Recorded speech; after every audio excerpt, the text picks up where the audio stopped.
Hello दोस्तों, बातें हमारी संस्कृति में आपका स्वागत है। तो आज हम आपको नारियल के बारे में बताएंगे कि पृथ्वी पर नारियल की उत्पत्ति कैसे हुई और पूजा पाठ में इसका इतना महत्व क्यों है, क्योंकि बगैर इसके कोई भी पूजा पाठ अधूरा माना जाता है। चलिए हम मुद्दे पर बात करते हैं। अगर हमारा ये वीडियो आपको अच्छा लगे तो सब्सक्राइब ज़रूर करिएगा, लाइक ज़रूर करिएगा, शेयर करना न भूलिएगा। चलिए नारियल का धार्मिक महत्व के बारे में आपको पहले बताता हूँ। एक पौराणिक कथाओं और शास्त्रों ग्रंथों में मिलता है कि कोई भी पूजा बिना इसके अधूरी मानी जाती है, मतलब नारियल के बिना अधूरी मानी जाती है। किसी भी शुभ कार्य की शुरुआत नारियल रख कर या फिर नारियल फोड़ कर ही किया जाता है, चाहे वो गृह प्रवेश हो या नवरात्रि पूजा हो या घर में कोई भी शुभ कार्य, नारियल मंदिर में ज़रूर रखा जाता है। और ऐसे में इसे क्यों पूजा में शामिल किया जाता है, हिंदू धर्म में नारियल को पूजने की शुरुआत कैसे हुई, आइए हम सब बताते हैं। तो पहले हम आपको नारियल की उत्पत्ति के बारे में बताएंगे। मित्रों, पौराणिक कथाओं के अनुसार एक बार की बात है कि विश्वामित्र ने नारियल तैयार किया था। कहते हैं कि एक बार इंद्रदेव से विश्वामित्र इस तरह नाराज हुए कि उन्होंने दूसरे स्वर्गलोक का निर्माण करने के बारे में सोचा।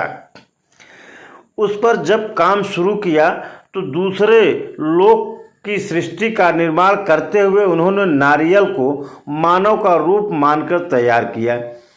अगर आप ध्यान दें तो नारियल पर आपको 3 गोल निशान दिखते हैं जो 2 आँख और 1 नाक की तरह होता है। और नारियल का मुंह इंसानी रूप की तरह ही दिखता भी है। कुछ कथाकार कहानियों में नारियल को त्रिदेव कहा जाता है। इन आँखों के बारे में जैसे ब्रह्मा, विष्णु और महेश भी माना जाता है। और नारियल में इन तीनों देवों का वास होता है। इतना ही नहीं, नारियल के ये 3 छेद भगवान शिव के त्रिनेत्र भी माना जाता है। अब सोचिए कि नारियल कितना बड़ा महत्वपूर्ण है।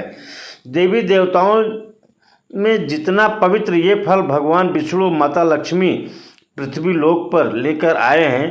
पौराणिक कथाओं के अनुसार जब पृथ्वी पर भगवान विष्णु अवतरित हुए तो उनके साथ माता लक्ष्मी भी आई। माँ लक्ष्मी अपने साथ नारियल का पेड़ और कामधेनु गाय लेकर आई थी। और नारियल के वृक्ष को कल्प वृक्ष भी कहा जाता है। हिंदू धर्म में एक समय ऐसा था जब कोई भी धार्मिक अनुष्ठान, पूजा पाठ होता था तो उसमें बलि दी जाती थी। तो उस समय मनुष्य जानवरों की बलि एक समान होती थी। लेकिन जैसे जैसे समय आगे बढ़ा ये परंपरा बदल गई और इस परंपरा को छोड़कर मनुष्य जानवर के स्थान पर नारियल चढ़ाने की प्रथा शुरू हुई। दरअसल उस समय लोग ये मानते थे कि हम अगर भगवान के चरणों में अपनी बलि दे रहे हैं तो हमारे काम सिद्ध हो रहे हैं, क्योंकि पूरी तरह से उन्हें खुद को सौंप रहे हैं। लेकिन फिर इंसान या जानवर की बलि की जगह नारियल फोड़ने की परंपरा शुरू हो गई। पूजा में नारियल फोड़ने का अर्थ ये होता है कि व्यक्ति ने स्वयं को अपने इष्ट भगवान के चरणों में समर्पण भाव से पहुंच गया है और प्रभु के समक्ष उसका कोई अस्तित्व नहीं है। इसलिए पूजा में भगवान के समक्ष नारियल फोड़ा जाता है या नारियल चढ़ाया जाता है। तो आप भी अगर पूजा में नारियल का इस्तेमाल करते हैं तो अब आप नारियल का ये इतिहास तो जान गए होंगे। तो अगर ये जानकारी आपको अच्छी लगी हो तो हमारे चैनल को लाइक और सब्सक्राइब करना न भूलिएगा। अब तो आप जान गए होंगे कि नारियल की उत्पत्ति कैसे हुई। नारियल की उत्पत्ति विश्वामित्र के द्वारा हुई है। मित्रों, धन्यवाद।